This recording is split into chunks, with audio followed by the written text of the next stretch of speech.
Aristeguinoticias.com y José Ramón Cosío presentan 2020, la pandemia.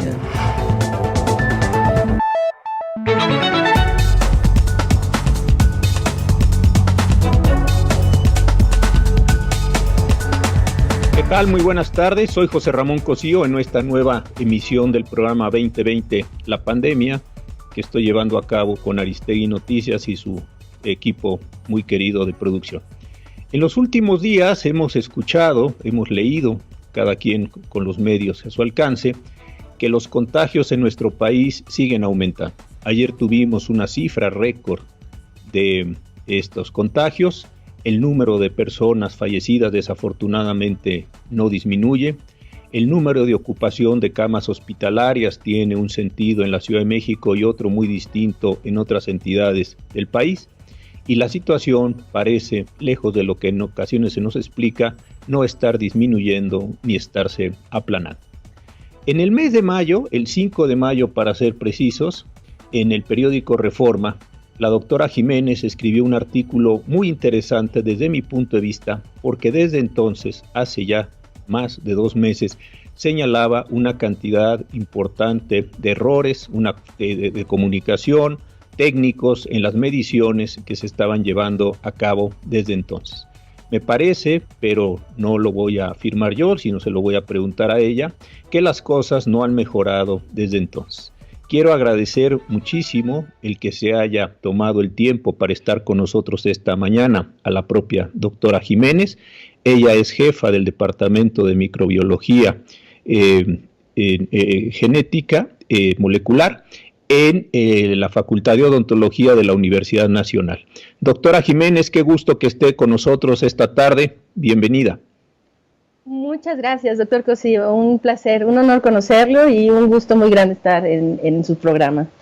Al contrario, oiga, yo le recordaba al público, por si no lo ha leído, ese artículo muy importante de usted del 5 de mayo de este año, en el que usted advertía pues una gran cantidad de problemas de distinta naturaleza que se estaban presentando. ¿Por qué no, para tener un piso común, nos cuenta un poco lo que usted ya el 5 de mayo estaba viendo para que de ahí podamos ir avanzando hacia la situación actual? ¿Qué veía usted en el 5 de mayo y lo escribió muy bien en ese artículo que ya he mencionado en 2 ocasiones? Sí, bueno, ese artículo lo intitulé El fiasco del siglo. Lo que quise señalar ahí es que la estrategia que se estaba manejando desde el inicio en nuestro país para controlar o de alguna manera contener la pandemia no llevaba el rumbo adecuado. Entonces, lo que quise señalar es que los errores de cálculo eran ya muy importantes y pues bueno, muy lamentables desde entonces. Se estaba llevando una estrategia que sugería que el gobierno estaba pretendiendo llevar esta estrategia que tal vez, que Suecia llevó abiertamente y que en algún momento se sugirió en el Reino Unido, ¿no? También, que es esta estrategia de la inmunidad comunitaria o también mal llamada inmunidad de rebaño, en donde se permite que, bueno, entendiendo, la inmunidad de rebaño nunca se ha referido o no es un término que se refiera a dejar a las personas intencionalmente contagiarse de una enfermedad. Es un término que se refiere a la vacunación, en donde si se puede inmunizar por medio de la vacunación a un porcentaje relativamente amplio de la población, no es necesario que todos estén inmunizados, sino que con un, vamos a decir, porcentaje crítico de la población es suficiente para conferirle protección al resto de la población. Entonces, las declaraciones que se hicieron en un inicio por parte de nuestras autoridades sanitarias, particularmente del subsecretario de Salud, en el sentido de que, hubo una ocasión en que hizo referencia de que si el presidente de la República se llegaba a contagiar, esto podría ser de hecho algo bueno, porque finalmente él, en sus palabras textuales, dijo: él, como el resto de las personas, adquirirá inmunidad y entonces ya no tendrá que preocuparse por la enfermedad, ¿no? Otro comentario, por ejemplo, otra aseveración que hizo de decir, vamos a permitir, es mejor intervenir epidemiológicamente o por medio del sistema de salud o de las políticas públicas, más bien sanitarias, es mejor intervenir en una escuela no cuando se infecta un niño, sino cuando se infectan 10 y mejor aún cuando se infectan 100. Bueno, esta mentalidad es la mentalidad de estar queriendo lograr la inmunidad de rebaño, malentendida, porque la inmunidad de rebaño, como ya lo dije, es un término que se refiere a la inmunidad adquirida a través de la vacunación. En ningún momento jamás alguien pensó por qué no dejamos a la población infectar de polio para ver quiénes adquieren inmunidad, ¿no? O cuando se estaba combatiendo la viruela, a nadie se le ocurrió decir dejemos a la gente infectar de viruela, ¿verdad? Se buscaron medios para impedir que la gente se infectara, y cuando hubo vacuna, entonces sí, vacunar a la proporción más amplia de la población. Entonces, los cálculos que hice yo en ese artículo, dígame. En ese artículo, sí, eso, exacto, esos cálculos que usted hizo, ¿cómo iban? Que hice, van en este sentido. Para esta enfermedad, entre más contagiosa sea una enfermedad, se requiere un porcentaje más amplio de la población que tenga inmunidad para que toda la comunidad esté inmune. Los cálculos que ahora se han hecho en referencia a COVID-19 estiman que se requeriría entre el 70, dependiendo del cálculo, entre el 65 y el 80% de la población que tuviera inmunidad para conferir protección comunitaria. En nuestro país, pues el 70% de 129 millones, pues son muchos millones de ciudadanos que requieren tener esa inmunidad. Si pensamos que el 80% de todos los que se infecten, el 20% va a terminar con una enfermedad grave, y de ese 20% el 5%, es decir, el 5% del total de los infectados, terminará con una enfermedad en estado crítico, requiriendo tal vez ventilación mecánica, y de ellos el 90% morirá, porque esas son las estadísticas que estamos viendo ahora. Para nuestra población, tirarle a la inmunidad de rebaño implicaría dejar morir a 3.5 millones de personas. Entonces, en el artículo estoy señalando eso, que la inmunidad de rebaño no es una estrategia, o inmunidad comunitaria no es una estrategia que se pueda perseguir como protección o estrategia, vamos a decir, de política de salud pública para controlar esta pandemia. Ahora, eso fue hace poquito más de 2 meses. A 2 meses, ¿qué ha visto usted? ¿Ratifica lo que señaló en su artículo? ¿Ve las cosas mucho peor? Yo tengo una opinión, pero usted, desde luego, es aquí la experta en esta materia. 2 meses después, ¿qué diría usted del fiasco del siglo? Pues digo que las predicciones se están cumpliendo. Eso es lo que digo. No creo que las cosas estén peor. Están peor, sí, en el sentido de que la enfermedad ha ido avanzando, y estas estimaciones que hice en ese artículo pues se han ido lamentablemente y trágicamente cumpliendo. Es decir, lo que no ha cambiado es la estrategia. Sí se hizo la Jornada Nacional de Sana Distancia, pero de la mano con esta estrategia de mitigación no se llevó a cabo por parte de la autoridad ninguna estrategia para contener la dispersión de los contagios.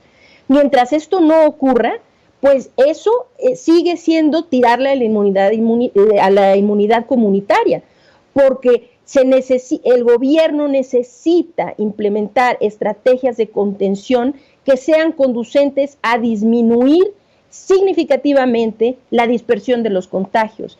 De otra manera, lo que se haga no está teniendo un efecto que permita disminuir los contagios, a que a su vez permitirá disminuir a los enfermos, y que esto resultará en el objetivo que finalmente es el que se tiene que perseguir, que es disminuir la cantidad de muertes.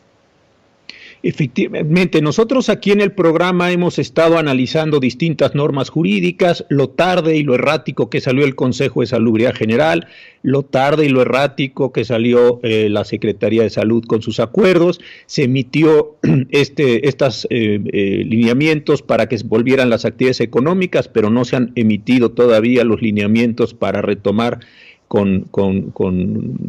pulcritud las actividades sociales. Creo que hay una enorme dispersión normativa, una falta de consistencia, inclusive contradicciones muy serias desde el punto de vista normativo, y a mí me parece que el sistema de semáforos, cómo se diseñó una especie de matriz de colores, actividades, etcétera, y calendario, por supuesto, y la situación en las que las personas están volviendo a una vida normal, algunas lo tienen que hacer en condiciones económicas muy precarias, desafortunadamente, pero creo que hay un desorden generalizado, y eso me parece que es lo que nos va mostrando el ascenso en el número diario de contagios. No, sin duda, sin duda. Hay que hablar objetivamente, no emito una opinión personal. Quiero hablar números. Es decir, vamos a hablar de este retorno a la llamada nueva normalidad. Sí, al día de hoy se están reportando 282.283 casos de COVID-19 confirmados. Tenemos 33.526 defunciones. Ahora, hay que saber lo siguiente. El 1 de junio se levantó la Jornada Nacional de Sana Distancia y se entró en esta situación que le llaman el retorno a la nueva normalidad o qué sé yo. Bueno, hay que saber lo siguiente. Desde el 1 de junio al día de hoy, se han presentado 191.619 casos nuevos. Esto representa el 68% del total de los contagios que existen en nuestro país desde el 27 de febrero, cuando se reportó el primero. Y en términos de las defunciones, que es todavía más dramático, desde el 1 de junio se han presentado 23.596 defunciones. Esto implica el 70.5% del total de las defunciones registradas. Quiere decir que una vez que se terminó la jornada de sana distancia, lo que empezó a suceder es un aumento acelerado de los contagios. Mientras los contagios se aceleren, se acelerarán siempre también las defunciones. Entonces, creo que usted lo señala muy acertadamente, doctor. Esta situación de tomar el semáforo tiene muchas dificultades. La principal es que se utiliza como variable principal de evaluación para empezar a abrir cada vez más y más las actividades, la disponibilidad hospitalaria. Esto es un error de base, es un error fundamental. La ocupación hospitalaria, hay que saber, el COVID-19 es una enfermedad que no tiene cura. Si una persona llega a presentar la gravedad suficiente para tener que ir a un hospital, y máxime, si tiene que llegar a terapia intensiva con ventilación mecánica y este tipo de tratamientos, digamos, de último recurso, hay muy poco que médicamente se puede hacer por esas personas. Es decir que tenemos camas no es sinónimo de que tenemos la posibilidad de salvar a las personas. Entonces, la forma de salvar las vidas es impidiendo que la gente se siga contagiando. Esa es la manera de salvar gente. Entonces, no importa, salgan, contágiense y despreocúpense porque tenemos camas. Esta mentalidad es completamente equivocada, porque tener camas no es para que alguien se despreocupe, porque una vez en el hospital, por muchos esfuerzos heroicos que los médicos hacen y los hacen a diario, hay poquísimo que la medicina moderna puede ofrecer para salvarles la vida. Entonces, el semáforo está basado, el avance del semáforo, el cambio de luces está basado en una premisa falsa. Y esto está produciendo lo que estamos viendo claramente, ¿no? Digamos, en los últimos 8 días hemos tenido 6 cifras récord en términos de número de casos confirmados. Quiere decir que en 8 días hemos tenido 6 de las cifras más altas de casos confirmados desde el 6 de febrero, desde el 28 de febrero, que fue el primer caso confirmado que se reportó. Entonces, pues bueno, por ningún parámetro esto está disminuyendo ni en desaceleración. Y lo que preocupa mucho es que la autoridad sanitaria insista en seguir manejando la narrativa de que de alguna manera esto ya se está solucionando, cuando no es así, porque resulta contraproducente al esfuerzo de control.